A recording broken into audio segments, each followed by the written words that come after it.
Assalamualaikum warahmatullahi wabarakatuh. Perkenalkan, kami dari kelompok 3 yang terdiri dari Elina Vitar Nanintias, Julia Nurrahmawati, Laila Menik Nur Hasanah, dan Muhammad Muklis. Nah, di sini kelompok kami akan menjelaskan beberapa hasil diskusi kami mengenai konsep dasar pengembangan kurikulum. Tetapi sebelumnya saya akan jelaskan terlebih dahulu mengenai pengertian kurikulum. Menurut Undang-Undang Sisdiknas tahun 2003, kurikulum adalah seperangkat rencana dan pengaturan mengenai tujuan, isi, dan bahan pelajaran serta cara yang digunakan sebagai pedoman penyelenggaraan kegiatan pembelajaran dalam mencapai tujuan pendidikan tertentu. Nah, tujuan pengembangan kurikulum itu sendiri yaitu sebagai acuan untuk mengembangkan pembelajaran dalam mencapai pendidikan yang bermutu dengan standar yang jelas, target yang terukur, dan budaya yang akan dicapai.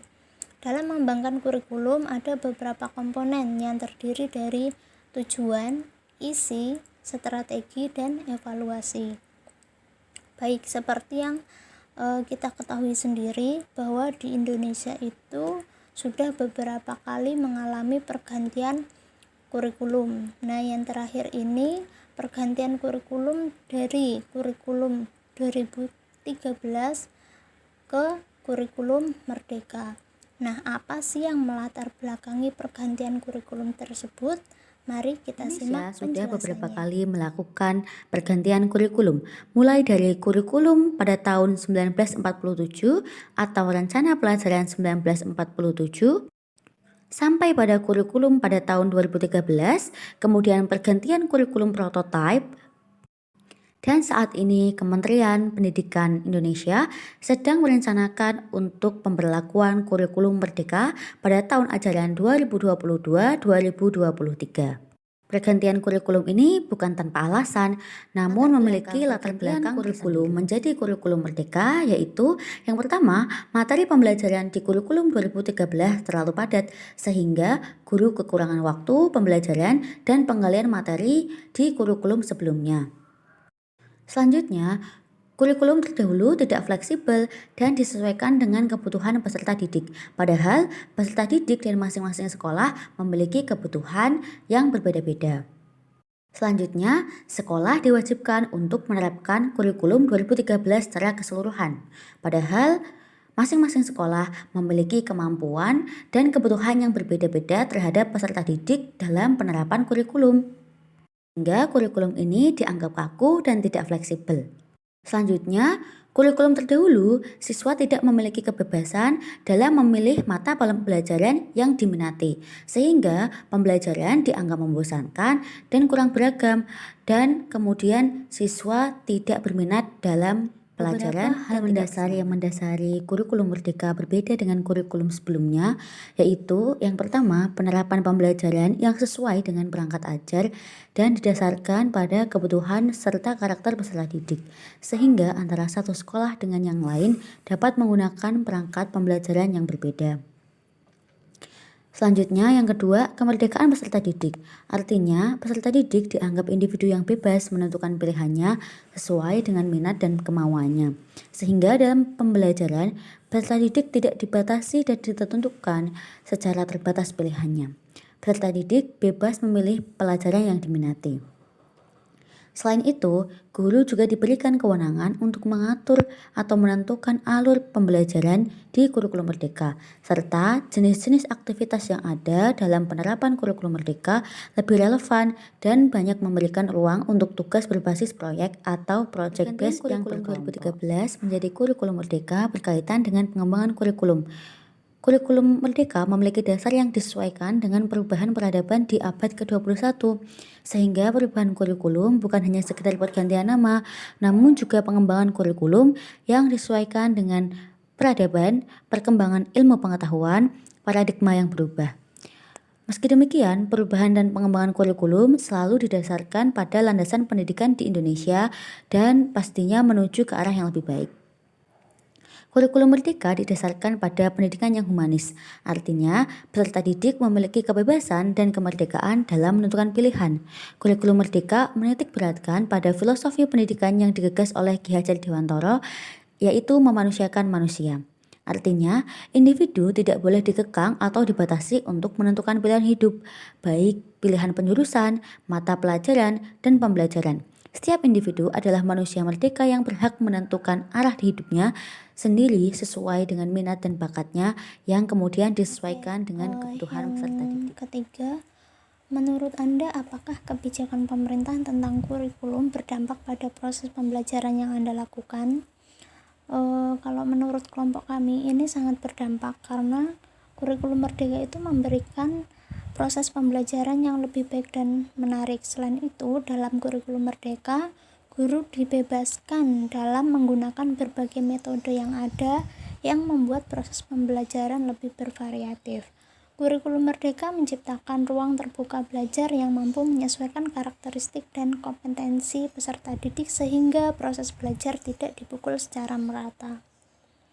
Lalu, ceritakan pengalaman Anda ketika mengembangkan kurikulum dan bentuk partisipasinya seperti apa. Bentuk partisipasi yang pernah dilakukan yaitu salah satunya berupa penerapan kurikulum 2013 dengan menggunakan metode problem based learning pada mata pelajaran komputer akuntansi. Contohnya dengan memberikan soal kasus, kemudian siswa menganalisis setiap kasus sesuai dengan materi yang telah dipelajari. Selain itu, dalam penerapan kurikulum merdeka, bentuk partisipasi pengembangan kurikulum berupa penerapan project based learning pada elemen proses bisnis. Jadi di situ guru meminta siswa untuk membuat bisnis plan secara berkelompok sesuai dengan peminatan siswa. Kemudian siswa melaksanakan bisnis tersebut dan membuat laporan keuangan sesuai dengan materi yang diajarkan. Baik, selanjutnya, bolehkah jika Anda ingin mengembangkan proses pembelajaran sendiri tanpa memperhatikan kebijakannya? Menurut kami, hal itu tidak boleh. Karena dalam proses pembelajaran, guru tetap harus mengikuti arah kebijakan agar sesuai dengan tujuan pembelajaran yang telah ditentukan sebelumnya. Kebijakan sudah ditetapkan oleh pemerintah, sudah melalui riset dan pengembangan pendidikan yang sesuai dengan perkembangan teknologi. Sehingga harapannya ketika guru menerapkan pembelajaran dengan mengikuti kebijakan pendidikan, maka output pembelajaran akan sesuai dengan tujuan pembelajaran yang disesuaikan dengan perkembangan zaman dan bagian apa yang perlu diperbaiki dari kurikulum sebelumnya. Menurut kami, bagian yang perlu diperbaiki dari kurikulum sebelumnya yang pertama, materi kurikulum 2013 terlalu padat, sehingga guru kekurangan waktu dalam pembelajaran dan penggalian materi.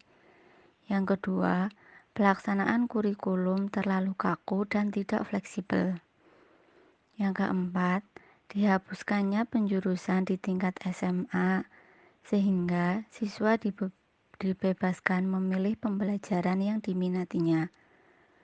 Yang keempat, guru tidak diberikan kewenangan mengatur pembelajaran sesuai dengan karakter dan kebutuhan peserta didik. Apa yang dimaksud dengan pengembangan kurikulum?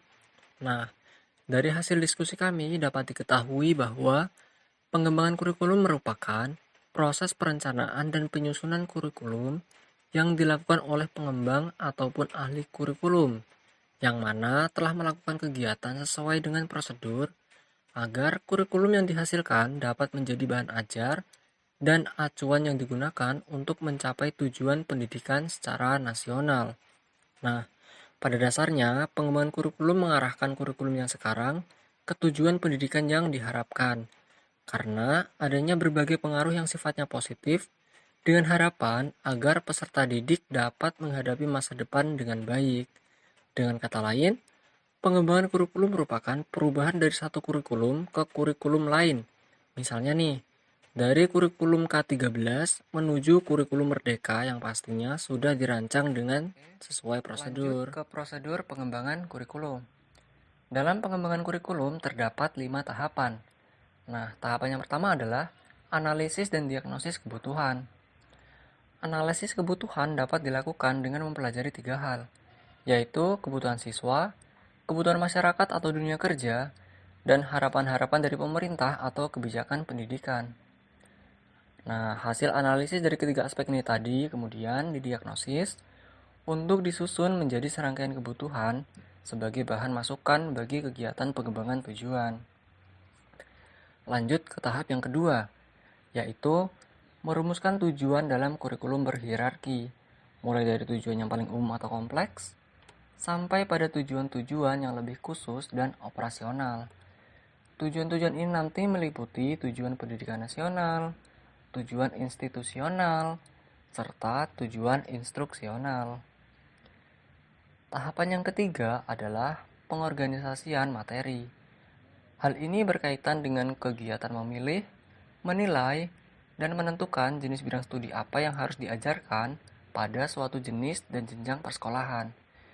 Jadi pengorganisasian ini lebih condong ke arah apakah materi atau bidang studi yang diberikan atau diajarkan sudah sesuai dengan jenjang pendidikan SD, SMP, ataupun SMA.